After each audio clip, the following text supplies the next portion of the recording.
एक आम धारणा है कि लीवर ख़राब होने से मुझे गैस हो गई। नहीं, ऐसा नहीं। तो अगर आपका वज़न ज़्यादा है, अगर आपको डायबिटीज़ है, अगर आप शराब लेते हैं, तो बेटर है आप स्क्रीनिंग करें। नमस्कार, आप देख रहे हैं इंडिया टाइम 24 न्यूज़ का खास कार्यक्रम हेलो डॉक्टर। और एक बार फिर हम पहुंचे हैं पालम स्थित दिव्यप्रस हॉस्पिटल में। और आज हमारे साथ हमारे मेहमान हैं गैस्ट्रोलॉजिस्ट डॉक्टर रोहित गोयल। आज हम इससे बात करेंगे पेट से जुड़ी हुई बीमारियों के बारे में। सर, बहुत बहुत स्वागत है। नमस्कार। डॉक्टर साहब, सबसे पहला सवाल मेरा यही है, गैस्ट्रोएंटरोलॉजिस्ट है क्या, किस चीज़ का इलाज करता है और कब एक पेशेंट को आपके पास आना चाहिए? देखिए, गैस्ट्रोएंटरोलॉजी एक बहुत बड़ा फील्ड है। इसमें हम पेट से संबंधित सब बीमारियों का इलाज करते हैं। जैसे आप सब जानते हैं, गैस की बीमारी, तो ये सबसे कॉमन बीमारी है, लेकिन सबसे मुश्किल है इलाज करना इसका। तो गैस से संबंधित सभी बीमारियों का हम इलाज करते हैं, लेकिन ये एक नॉर्मल सी बीमारी है। इसके अलावा कई सीरियस बीमारियां भी गैस्ट्रोएंटरोलॉजिस्ट देखते हैं। तो जो मेन हमारे तंत्र हैं वो हैं लीवर, पैनक्रियास और आंत। इन तीनों तंत्रों से जुड़ी हुई सारी बीमारियों को हम लोग इलाज करते हैं। तो लीवर की बीमारियां हो गई, जैसे लीवर सिरोसिस, अल्कोहल से रिलेटेड बीमारियां, लीवर के infection, hepatitis B, hepatitis C, jaundice, ये सारी बीमारियां लीवर से संबंधित है। जिस तरह से आपने गैस का जिक्र किया, आपने ये भी बताया कि बहुत आम है ये और हर तीसरे चौथे इंसान को होता है। तो ये गैस की प्रॉब्लम होती क्यों है? क्या कुछ खान पान लोगों को रखना चाहिए? क्यों होती है ये? क्या आप सजेस्ट करेंगे लोगों को? देखिए, लीवर से संबंधित जो बीमारियां हैं, गैस से संबंधित जो बीमारियां, ये दोनों अलग अलग होती हैं। एक आम धारणा है कि लीवर ख़राब होने से मुझे गैस हो गई। नहीं, ऐसा नहीं है। गैस की बीमारी मुख्यतः होती है पेट की आमाशय के बीमारियों की वजह से। आमाशय में सूजन कई बार कुछ कीटाणुओं की वजह से होती है, जैसे एच पाइलोरी करके एक बैक्टीरिया होता है जो बहुत कॉमनली पाया जाता है।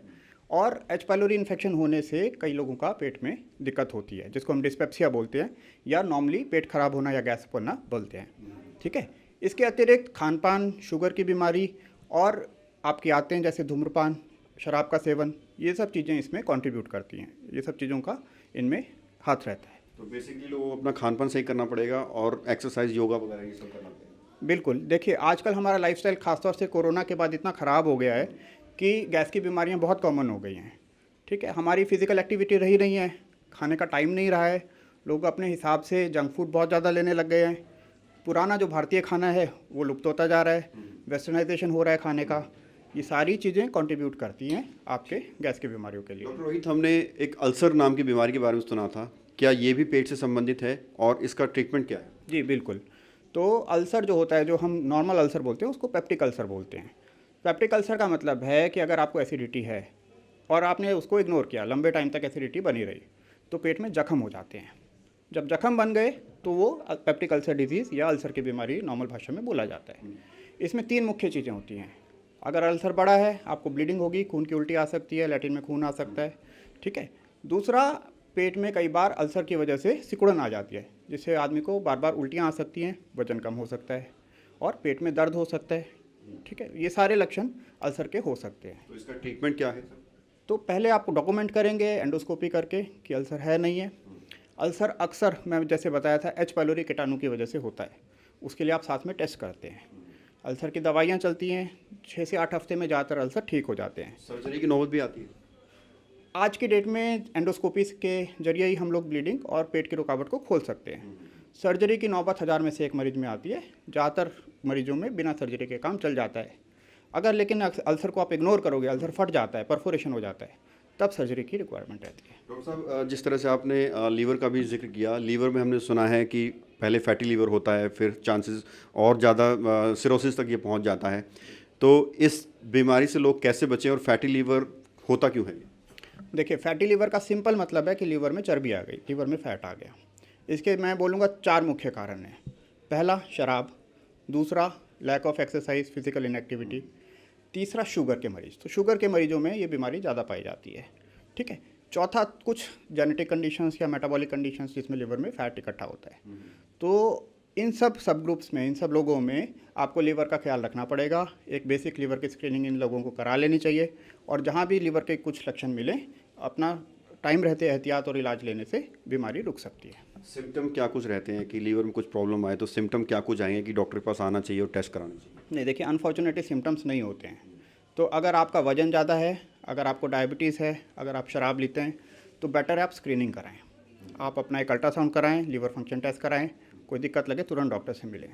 क्यों? क्योंकि जहाँ सिम्टम आ गए बीमारी ऑलरेडी बिगड़ गई है। ठीक है, तो अगर आपकी बीमारी बिगड़ गई है आप कुछ नहीं कर पाएंगे। बीमारी को आप वहाँ कंट्रोल कर सकते हैं, बट कभी कभी ट्रांसप्लांट तक की नौबत आ सकती है। तो अगर कोई ध्यान ना दे, आपने बताया सिम्टम तो आते नहीं है, कोई ध्यान ना दे तो नेक्स्ट फिर और कितना खतरनाक हो सकता है? देखिए, हमारे पास कई मरीज ऐसे आते हैं जो सीधा मतलब खासतौर से अल्कोहलिक है या कोई डायबिटिक है, लीवर का नहीं पता है उसको, सीधा लीवर सिरोसिस की स्टेज में आते हैं। वो जब आ रहे हैं हमारे पास उसी टाइम पे उनको खून की उल्टी हो रही है, पेट में पानी आ रहा है, जॉन्डिस हो रहा है, लीवर में ट्यूमर हो रहा है। ठीक है, ये these can be the presenting symptoms, ये पहले लक्षण हो सकते हैं। उस स्टेज में इलाज बड़ा मुश्किल हो जाता है। ठीक है, एक बात को लेकर अक्सर लोग परेशान होते हैं और मैं जानता हूँ कि हमारे व्यूअर्स भी वो जानना चाहते होंगे, कॉन्स्टिपेशन की प्रॉब्लम लोगों को बहुत रहती है। कोई कहता है कि मुझे स्टूल आता ही नहीं है, कोई कहता है कि बार बार जाना पड़ता है, तो ये क्यों होता है सर, और कैसे इसको जो है बचाव करें? देखिए, कॉन्स्टिपेशन का मुख्य कारण होता है आंतों की चाल का बिगड़ना। तो ये भी लाइफस्टाइल रिलेटेड है कुछ हद तक, और हमारी कोमॉर्बिडिटीज़ जैसे डायबिटीज़ है या और कोई कंडीशन है उससे भी संबंधित हो सकता है। तीसरा, आप बीपी की दवाई ले रहे हैं, बाकी चीज़ की दवाई ले रहे हैं, उससे आंत की चाल बिगड़ गई, उससे भी कॉन्स्टिपेशन हो सकता है। तो ये सारी चीज़ों को हमें अकॉर्डिंगली ट्रीट करना होता है। ठीक है, तो अगर आंत की चाल कम है, ज़्यादातर कॉन्स्टिपेशन का पक्का इलाज एलोपैथी में नहीं है, परमानेंट सॉल्यूशन नहीं है, बट लाइफस्टाइल मॉडिफिकेशन से, एक्सरसाइज से और अपना वेट कंट्रोल करने से काफ़ी लोगों को मदद मिलती है। कॉन्स्टिपेशन से क्या कुछ और भी बीमारियाँ हो सकती हैं? देखिए, कॉन्स्टिपेशन ज़्यादातर बीमारियों के साथ एसोसिएटेड सिम्टम होता है। आपको थायराइड की बीमारी है, कॉन्स्टिपेशन साथ में आएगा, डायबिटीज़ है, कॉन्स्टिपेशन साथ में आएगा, मल्टीपल मेडिकेशंस पे हैं, चल फिर नहीं पा रहे हैं, बेड बाउंड हैं, कॉन्स्टिपेशन साथ में आएगा। तो कॉन्स्टिपेशन बीमारियों का एक एडिशनल लक्षण होता है, बट कॉन्स्टिपेशन से आगे बिगड़ जाए, कैंसर हो जाए या कोई और बीमारी बिगड़ जाए, ऐसा बहुत अनयूजुअल होता है। तो लाइफस्टाइल में चेंज करना बहुत ज़रूरी है और पाचन शक्ति अच्छी होनी चाहिए। बिल्कुल। सर, दिव्य प्रेस हॉस्पिटल में जो भी आपको लोग देख रहे हैं वो आपसे कंसल्ट करना चाहते हो, मिलना चाहते हो, तो क्या कुछ आपका टाइमिंग है और क्या कुछ स्पेशलिटीज़ यहाँ है दिव्य प्रेस हॉस्पिटल में? देखिए, मैं यहाँ पे मंगलवार और शुक्रवार को शाम को मिलता हूँ। तो मंगलवार शुक्रवार को शाम को 6:30 से 7:30 के बीच में मेरे से संपर्क कर सकते हैं। और फैसिलिटीज़ यहाँ पे ऑलमोस्ट सब धीरे धीरे करके ज़्यादातर सुपर स्पेशलिटीज़ अवेलेबल हैं। तो जिस भी मरीज़ को कोई भी सुविधा चाहिए तो वो यहाँ पे कांटेक्ट कर सकते हैं। बहुत बहुत शुक्रिया सर बात करने के लिए। Thank you sir. तो ये थे मेरे साथ डॉक्टर रोहित गोयल, जिन्होंने बहुत सारी ऐसी चीज़ें बताई जो आपके काम आएंगी, और अगर आप इनसे कंसल्ट करना चाहते हैं तो डॉक्टर साहब ने टाइम बताई दिया, आप संपर्क कर सकते हैं दिव्य प्रेस हॉस्पिटल में। कैमरा जर्नलिस्ट संदीप के साथ प्रवीण, इंडिया टाइम 24 न्यूज़।